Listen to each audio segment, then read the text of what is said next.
understood to mean one who gives oneself one own law. So it's a concept found in moral, political, and bioethical philosophy. Within this context, it is the capacity of a rational individual to make an informed, coherent decision. So this is what Wikipedia says. This is autonomy. This is what we want to give to the team. And this is what the team then gets, autonomy.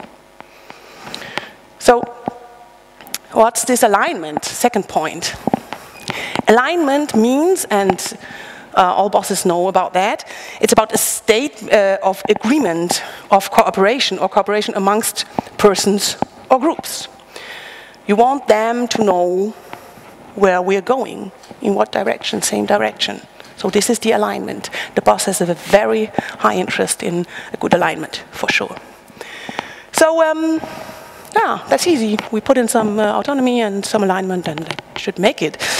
But maybe we have to think about how these two things interact. So let's have a look a little bit at this graph. And if we now put autonomy on this axis, and if we put alignment on that axis, we start right here at that point, which means no autonomy and no alignment, because the more autonomy you have, the more you move to that direction, the more alignment you have, you move to that direction. So we start here, no alignment, no autonomy, all fine here. So, and let's think about some different states, which you can have, for sure. One state you could have is that one. And this is exactly the state we want to reach. It's the most possible autonomy with the most possible alignment. This is our, I call it the happy spot. So we want to reach, in some way, this happy spot. There is another interesting point. That's that one. A lot of autonomy, no alignment, and to move a group directly up, that's not possible. Maybe you can imagine a group which is totally autonomous. And then imagine to align them. And you definitely know right away that this won't work. If they're totally autonomous afterwards, to align them, that's not possible. On the other hand, we have the other interesting point up there. It's a total aligned group with no autonomy, some really bureaucratic situation. And for sure, you can also imagine that it's almost impossible to move this group to autonomy. They're used to be told what to do. They're not used to take over responsibility. So, for sure, logically, we want to move this path, and this is theoretically the thing we have to do. Step by step, enhance autonomy and alignment, autonomy, alignment. So, until we reach our happy spot, theoretically. But, there is a but. And the but is the entropy.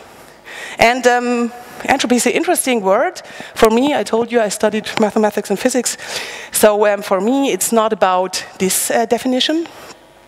Social entropy is a measure of the natural decay within a social system. It can refer to the decomposition of a social structure or the disappearance of social distinctions. Myself, I more can refer to the natural sciences definition of entropy. It's commonly understood as a measure of disorder. So according to the second law of thermodynamics, maybe some people know this, the entropy is of an isolated system, and this is important. It's an isolated system, never decreases.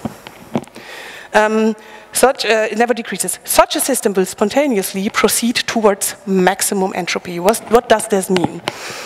So the disorder always gets more. Picture your desk in the morning. It's totally order. It's empty. And you don't put energy in. So you're isolated. And just by accident, the disorder gets more. Unless you put in some energy to tidy it up. So this is more or less the entropy. Your desk gets more tidy over the time without putting energy in. So What does this mean now for our alignment and for our autonomy? So let's picture the situation. You started to change your world, your company. You just had the kickoff.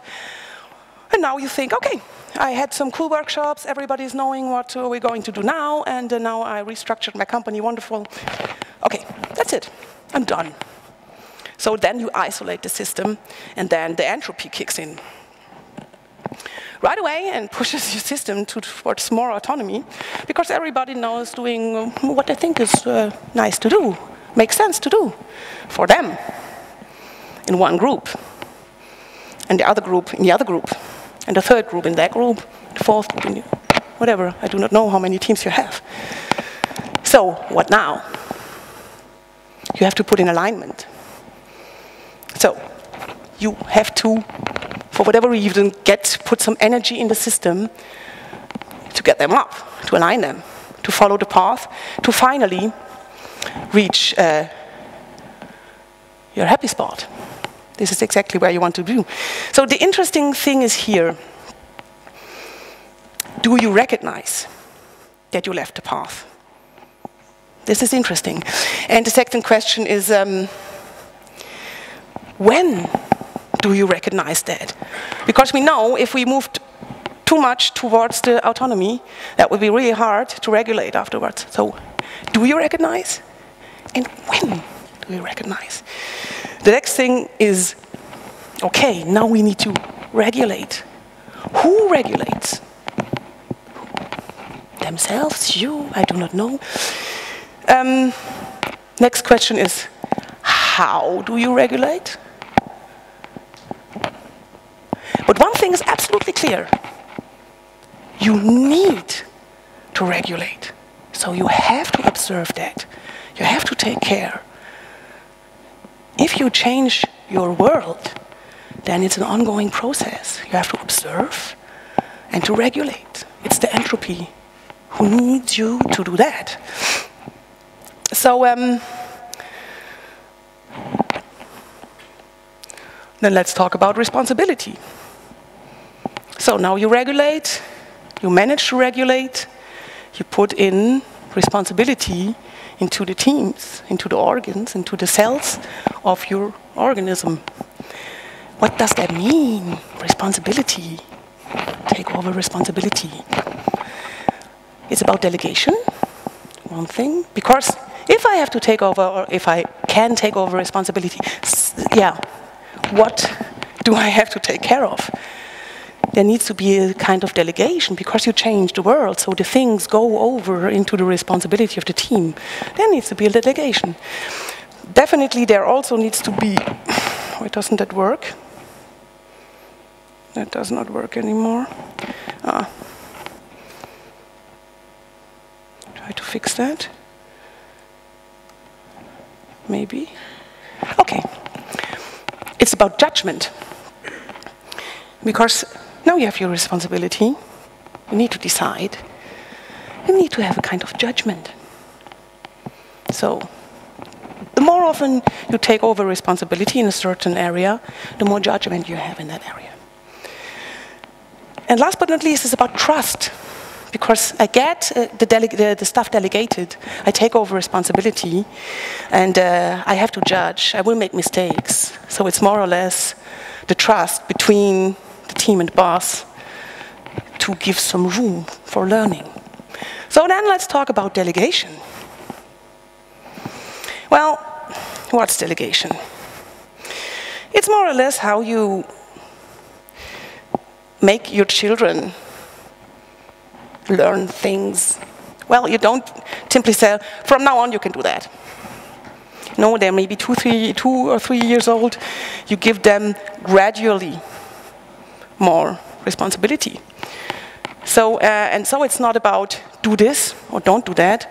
It's more about increasing the responsibility. So it's not only about thinking about the areas which you hand over to a group, to a person, or whatever.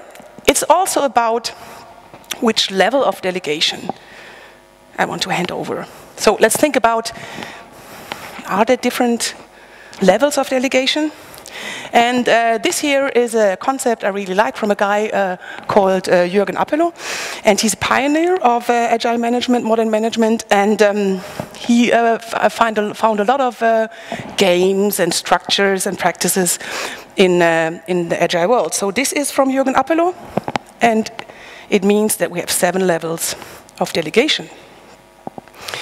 So 7, that sounds a lot, huh? That sounds complicated.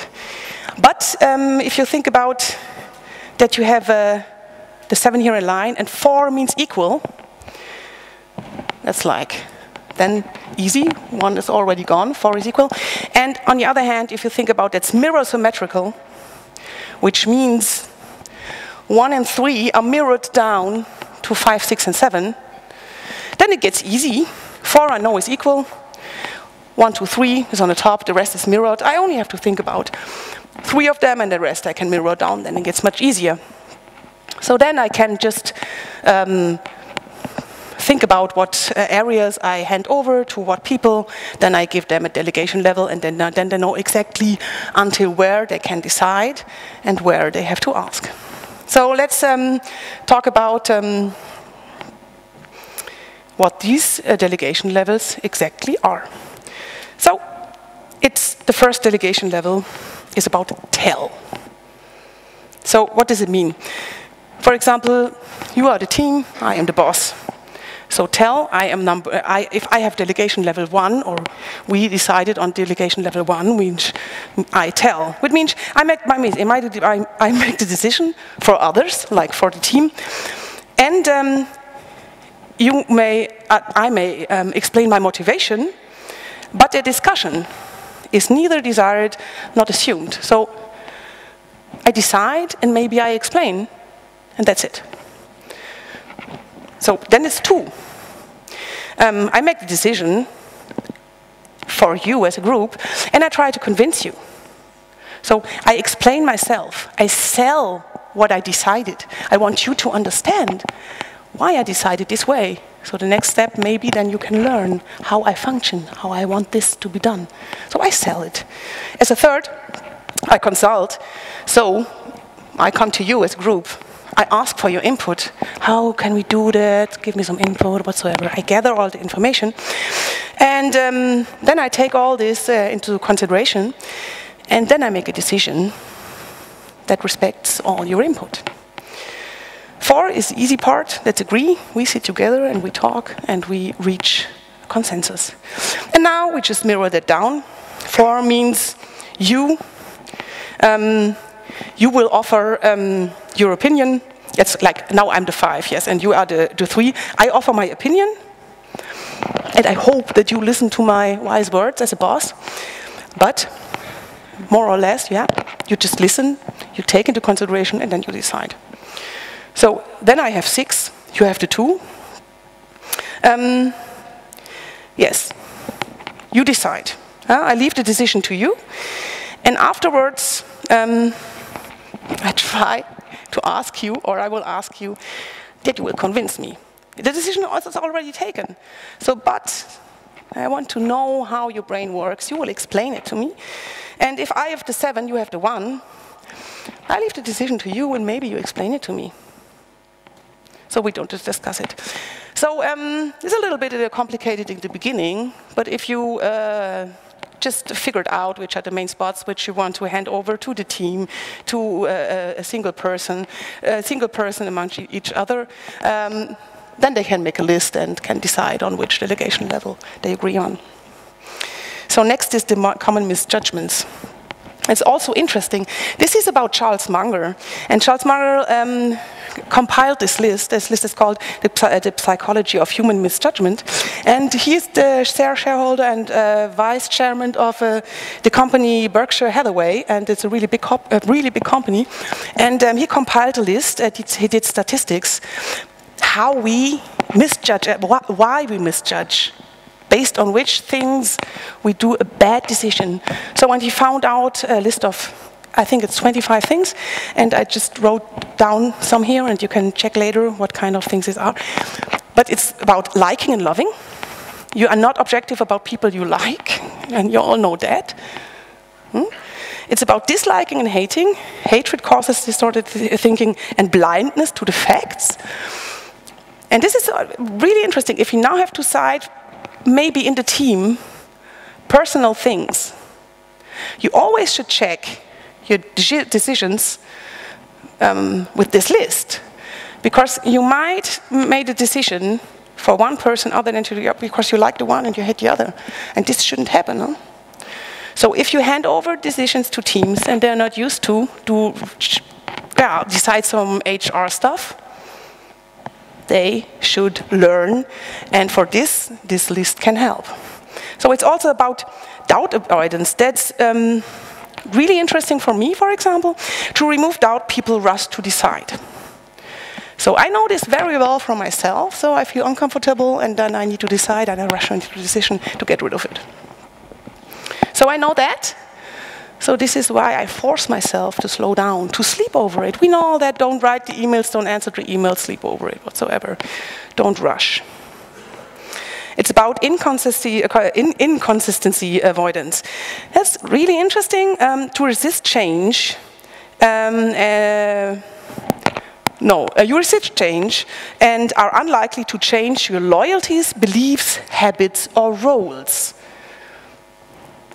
And you afterwards tell, yeah, well, I'm a consistent person.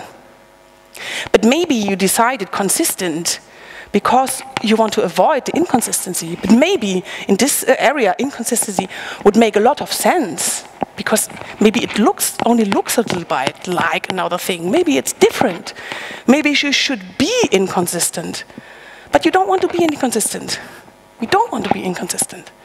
So really think about that. It's also a big trap you can fall in. Social proof, for sure we know that. Automatic tendency to think, act like those around you, especially in stressful times. That's like, we work like sheep. So all the others are doing that, so I'm doing also that. Next is excessive self-regard. You have inflated opinion, not just of yourself, but also of the people like you. Well, we all know that. I'm the best boss, the best project manager, the best developer on earth. Every code I write is simply the best. So we all know that. If we don't have it ourselves, we know that from some other people.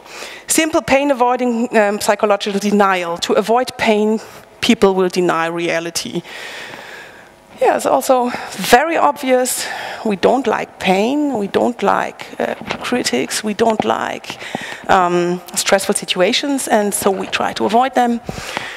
So it more or less sounds like common sense.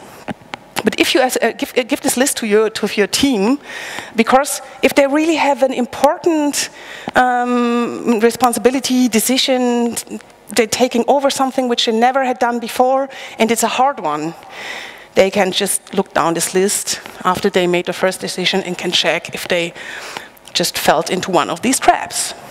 So this is just very helpful. There are 18 more, and I can give you some links. The next is about trust. Yeah, well, that's the golden rule. I put that rule all over the company, and every team they're saying this. This is golden rule. I also start all the retrospectives with the golden rule. It mainly says each has given his best at all times, with the possibilities, the skills, and the knowledge he or she had given to the time available. So now, what does that mean? Does that mean I can do everything and just say, well, it's a golden rule, I can do everything? No, that's not it. It is about, let's say, something happened which was not optimal.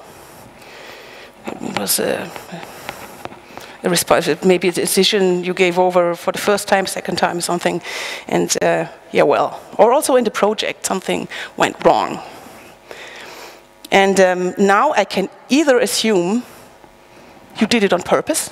You did it on purpose. You knew that it's going to be wrong. And you should have known that we will have these problems.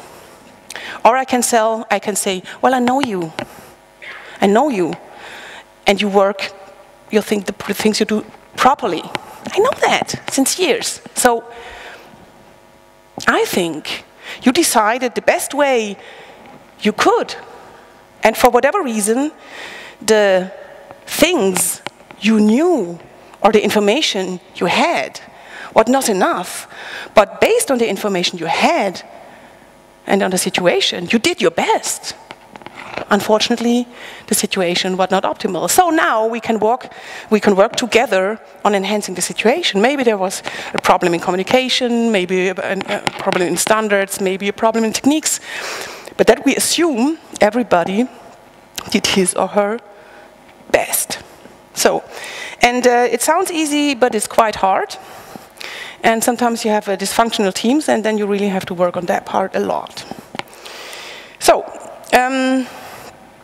now there's something for the bosses, which I have, and it's about purpose, vision, strategy, and tactics. And yeah, what's this about?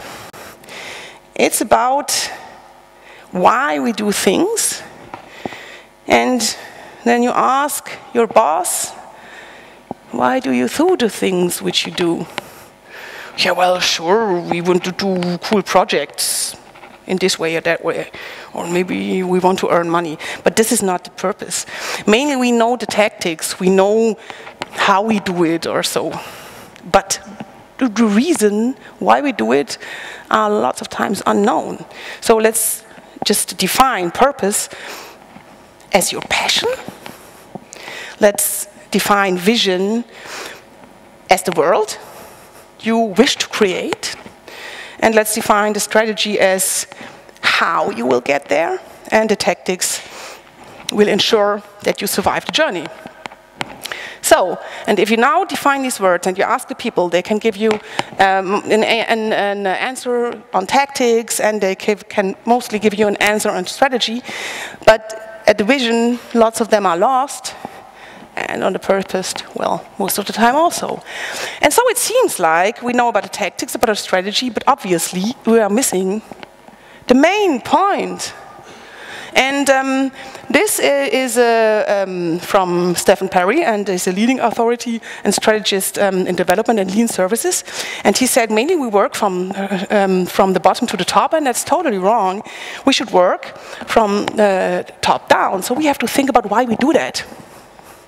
Picture you are working where you are hiking somewhere, and or maybe you just walk a little bit in the city, and then you split up, and then, well, where do we meet? We have no clue where we are. Yeah, well, we have no idea, we have no street names, we have nothing, because we are going into a new world. We change the world.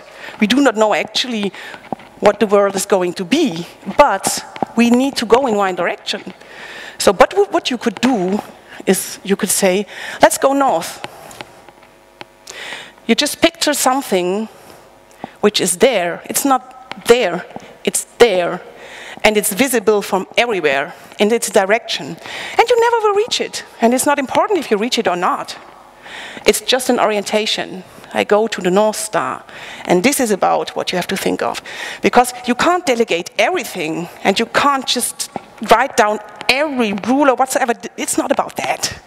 The people make their things on their own. It's about a little bit about boundaries, guidance, and it's about to tell them, there is the North. And so the bosses have to think about, where is the North? Where do we want to go? It's my company. So they have to take care of that one. And this is a really nice poster. I love it. It's from IT Agile. It's about the art of leadership. And I love it because it plays with the leader and the sheep, the leadership and the sheep, because we are a flock of sheep. And what we try to achieve is that every sheep of this flock of sheep takes over leadership. And it's a checklist. And I remember that I hang it on my wall, and I remember that my boss in the beginning was not so interested in that poster, but I know that he loves the poster nowadays, because you can simply check on the way through your journey What do I do good? What do I do bad? And on which things do I have to work? So, you see, create a strong vision. We talked about that. You see, set the direction. That's the same thing. Did I set a direction? This is obvious. This is visible from everywhere. Set boundaries.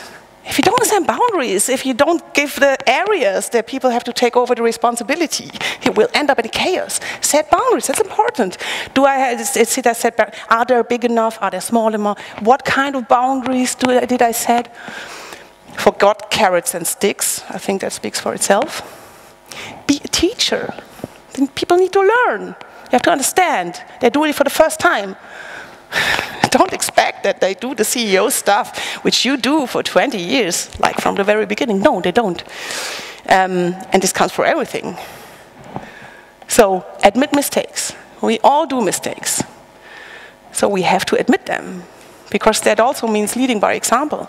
If I admit my mistakes, and it's wonderful that Daniel admitted lots of these mistakes in his talk, then I also I trust into the group, and I also lead by example, so maybe the other admit their mistakes as well.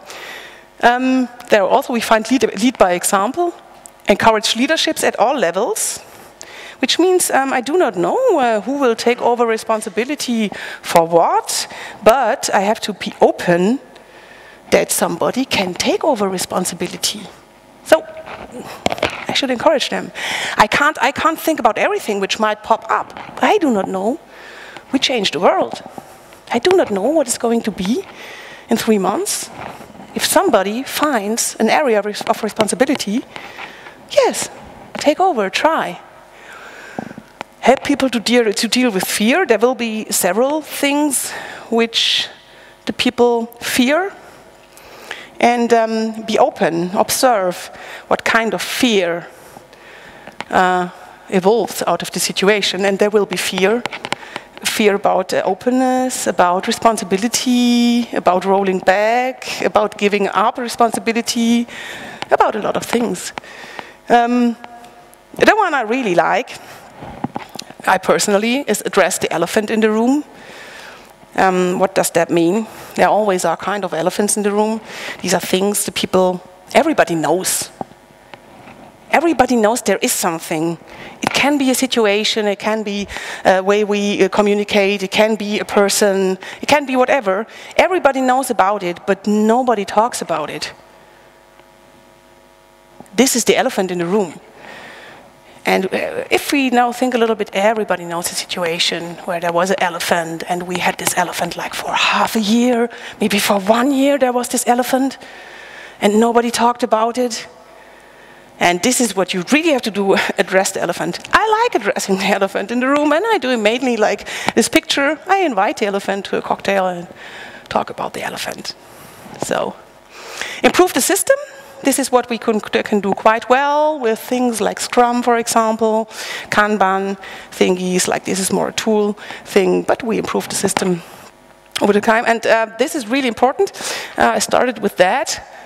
Be prepared for a long journey, because it's an iterative situation you have. You have to observe, you have to think about, find solution, new problems will pop up, and so you have to prepare for a long journey. It never ends. So now you think about, yeah, blah, there's maybe things we have to take care. What do you exactly do? I have 10 minutes? 5 minutes? What do I do exactly? What did we do exactly? So first, we had a lot of involvement of people. How do we do that? We incorporate everybody into the agile process, which means everybody is in some kind of way.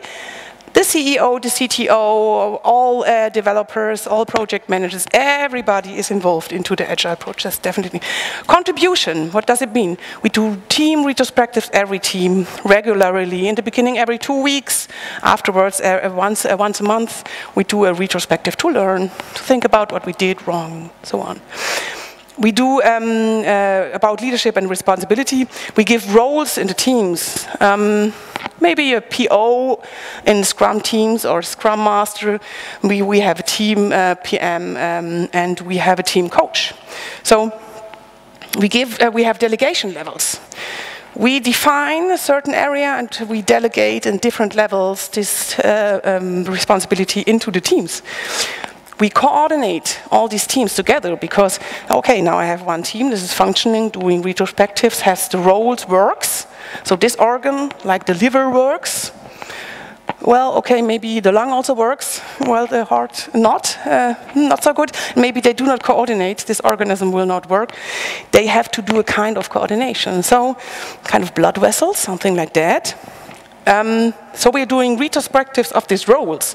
So all roles from all teams come together once a month, and they do a retrospective and share what they learned in all the cells and organs. What we do about communication and commitment, we have COPs. So there are different areas where deployment takes care of, deployment or automatic testing whatsoever, and they pop up instantly somewhere, and then other people from other teams join in. So this is also something, they want to take over the responsibility. They found something, so that's the COPs. Well, they set the standard afterwards. Then we do controlling, this is what I do.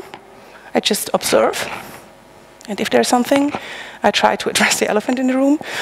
And what we definitely also need to do is a strategy. So what we do is we have company retreats 3 times a year where we sit together and we just think about this is what here we are, this is what we have, this is where we want to go, these are the problems, we have the next time to take care of this, this and this, and then we take care. So, conclusion.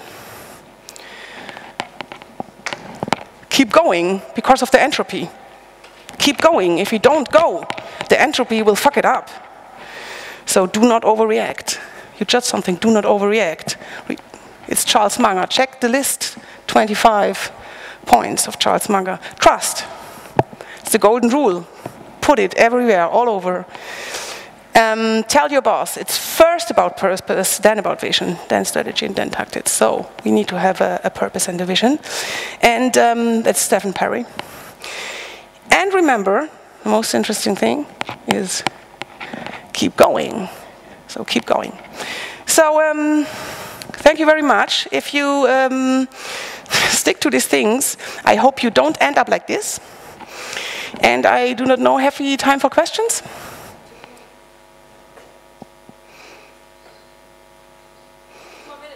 2 more minutes. So are there any questions? Any questions? Now it's working. It's perfect, wonderful. So if some questions pop up, I see my boss is sitting here, and is Jessie here or Holger? So we have this relaunch over there. It's the area where you have the trees, and we're sitting around there. So if any question pops up in your mind, you will find us there, and you can just ask us all questions which pop up in your mind. So thank you very much. Thank you, Gina.